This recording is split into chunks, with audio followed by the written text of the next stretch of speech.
Hello കുട്ടികളെ, നമുക്കിന്ന് ചക്ക കൊണ്ട് ചക്കയപ്പം ഉണ്ടാക്കിയാലോ. ആദ്യം ഞാൻ ഇത്രയും ചക്ക ഒരു 10-20 ചോള വരും. അത് വരിക്ക ചക്കയാണ്. അത് പേസ്റ്റ് പോലെ, ഒരുപാട് പേസ്റ്റ് അല്ല, ഇച്ചിരി കടിക്കാൻ കിട്ടണം, അങ്ങനെ അരച്ചെടുത്തു. അത് കഴിഞ്ഞ് ശർക്കര ഉരുക്കി, ഒരു ഉണ്ട ശർക്കരയായിരുന്നു, അത് ഉരുക്കി അരിപ്പ് വെച്ച് ഒഴിച്ചു കൊടുത്ത് അത് രണ്ടും കൂടെ ഇങ്ങനെ നല്ലപോലെ മിക്സ് ചെയ്ത് കൊടുത്തു. ഇത് വഴട്ടുന്നൊന്നുമില്ല, വഴട്ടാതെ അല്ലാതെ നമുക്ക് പെട്ടെന്ന് എങ്ങനെ ഉണ്ടാക്കിയെടുക്കാം. ഭയങ്കര ഹെൽത്തിയാണ്, വീട്ടിൽ തന്നെ ആവിയിൽ വേവിക്കുന്നതുകൊണ്ട്. പിന്നെ ഒരു 5 ഏലയ്ക്ക, അതിൻ്റെ അകത്തെ കുരു മാത്രം, വെളിയിലത്തെ തൊലിയിട്ടില്ല ആ ഏലക്കയുടെ. പിന്നെ ഒരു മുറി തേങ്ങ അതുകൂടെ ഇതിനകത്തോട്ട് നമുക്ക് ആഡ് ചെയ്ത് കൊടുക്കാം. എന്നിട്ട് ഇത് നല്ലപോലെ ഇളക്കണം, നല്ലപോലെ മിക്സ് ചെയ്യണം. ഞാൻ തന്നെ ഇങ്ങനെ വീഡിയോ എടുക്കുന്നതുകൊണ്ട് അത് ഷെയ്ക്ക് ആവുമായിരുന്നു, അപ്പം ഞാൻ ഓഫ് ആക്കിയിട്ട് പിന്നെ ബാക്കി നല്ലപോലെ മിക്സ് ചെയ്തെടുത്തു. നല്ലപോലെ മിക്സ് ചെയ്ത് വേണമെങ്കിൽ ശകലം നെയ്യ് ഒഴിക്കാമേ, നെയ്യ് ഒഴിച്ചില്ലെങ്കിലും കുഴപ്പമൊന്നുമില്ല. പിന്നെ ഞാൻ ഗോതമ്പ് പൊടിയായി എടുത്ത്, ഗോതമ്പ് പൊടിക്ക് പകരം നമുക്ക് അരി കുതിർത്ത് വെച്ച് അരച്ച് വേണേലും ഉണ്ടാക്കാം, അല്ലെങ്കിൽ അരിപ്പൊടി ചേർക്കാം. ഞാനിപ്പോൾ ഗോതമ്പ് പൊടിയാണ് എടുത്തേക്കുന്നത്. ഗോതമ്പ് പൊടിയിലും നമുക്ക് നല്ലപോലെ ഉണ്ടാക്കിയെടുക്കാൻ പറ്റും. ഇത് ഗോതമ്പ് പൊടി എടുക്കുന്നതെന്ന് വെച്ചാൽ നമ്മൾ ഈ കുഴച്ച് ഈ ഒരു പരുവം നമുക്ക് കിട്ടണം.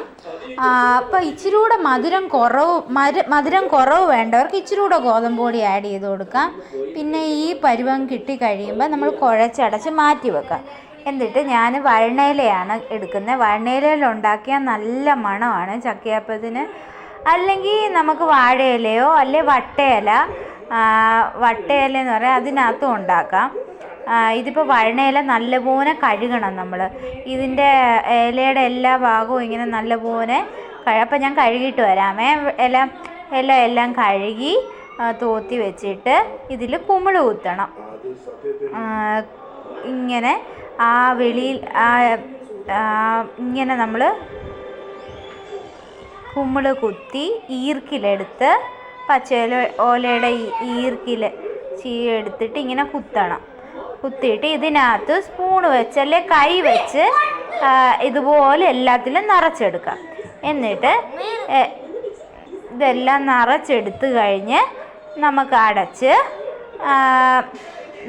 നമ്മൾ ഇഡ്ഡലിയൊക്കെ ആവി കയറ്റാൻ വെള്ളം വെക്കത്തില്ല, അതിലും ഇച്ചിരി കൂടെ കൂടുതൽ വെള്ളം വെക്കണം. കാരണം നമുക്ക് പിന്നെ വെള്ളം ഒഴിച്ച് കൊടുക്കാൻ പറ്റത്തില്ല. അങ്ങനെ അടച്ച് വെച്ച് വേവിക്കാം. പിന്നെ ഇടയ്ക്ക് തുറന്ന് നോക്കി നമുക്ക് ഒരു ഈർക്കിൽ വെച്ച് കുത്തി, അത് വെന്തോ ഇല്ലയോ എന്ന് നമുക്കറിയാൻ പറ്റും. ഈർക്കിൽ വെച്ച് കുത്തി എടുക്കുമ്പം അത് നല്ലപോലെ വെന്തിട്ടുണ്ട്. ആ ഈർക്കിലിന് എവിടെയും പറ്റി പിടിക്കില്ല. ഇതിപ്പോൾ ഈർക്കിൽ അവിടെ ഇവിടെ ഒക്കെ നല്ലപോലെ പറ്റി പിടിക്കുന്നുണ്ടായിരുന്നു. ഇത് ഫോക്കസ് ആയില്ല വീഡിയോയിൽ. പിന്നെ അത് നമ്മൾ ഒന്നുകൂടെ അടച്ചു വെച്ച് വേവിച്ചപ്പോൾ ദാണ്ട അടിപൊളി ചക്കയപ്പം റെഡിയാണേ. എൻ്റെ മക്കൾക്ക് ഭയങ്കര ഇഷ്ടമുള്ള സാധനം. തണുത്ത് കഴിഞ്ഞാൽ അതാ ഇതുപോലെ ഇരിക്കും. നമുക്ക് ചൂടോടെയും കഴിക്കാം. കുഞ്ഞു മക്കൾക്ക് ആറിക്കഴിഞ്ഞ് കൊടുക്കുന്നതായിരിക്കും നല്ലത്. ഇത് ചൂടോടെ നാവ് വെച്ചാൽ പൊള്ളി പോവും. പിന്നെ അവർക്ക് ഭയങ്കരമായിട്ട് ഇഷ്ടപ്പെടും. ബേക്കറി ഐറ്റംസിനേക്കാളിലും ഒക്കെ നല്ലതാണ്. എല്ലാവരും വീട്ടിൽ ഉണ്ടാക്കി നോക്കണേ. പിന്നെ എല്ലാവരും ലൈക്ക്, ഷെയർ, സബ്സ്ക്രൈബ്. ബൈ.